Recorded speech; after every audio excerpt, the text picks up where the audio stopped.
Tehran থেকে শত শত ড্রোন ও ক্ষেপণাস্ত্র ধেয়ে আসার সাইরেন বাজার পরেই তেল আবিবের এক বাংকারে লুকালেন ইসরায়েলি প্রধানমন্ত্রী নেতানিয়াহু। ভূগর্ভস্থ নিরাপদ বাংকার থেকে বর্তমানে রাষ্ট্র পরিচালনা করছেন। টানা তৃতীয়বার অর্জন করেছে দেশের সেরা সুপার ব্র্যান্ড স্বীকৃতি বসুন্ধরা টিস্যু। ইরানের হাইপারসনিক ক্ষেপণাস্ত্র হামলার আশঙ্কায় পূর্ব সতর্কতামূলক ব্যবস্থা হিসেবে প্রধানমন্ত্রীকে একটি সুরক্ষিত বাংকারে সরিয়ে নেওয়া হয়েছে। সেখান থেকে তিনি অপারেশন লায়ন্স রোডের পরবর্তী ধাপগুলো পর্যবেক্ষণ করছেন।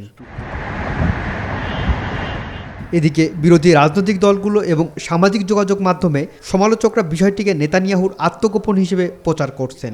তাদের মতে যুদ্ধের নির্দেশ দিয়ে প্রধানমন্ত্রী নিজে বাংকারে আশ্রয় নিলেও সাধারণ জনগণের নিরাপত্তা নিশ্চিত করতে সরকার হিমশিম খাচ্ছে। বিশেষ করে ইরানের ক্ষেপণাস্ত্রগুলো ইসরায়েলের আয়রন ডোম ফাঁকি দিয়ে কয়েকটি সামরিক ঘাঁটিতে আঘাত হানার পর এই সমালোচনা আরও তীব্র হয়েছে।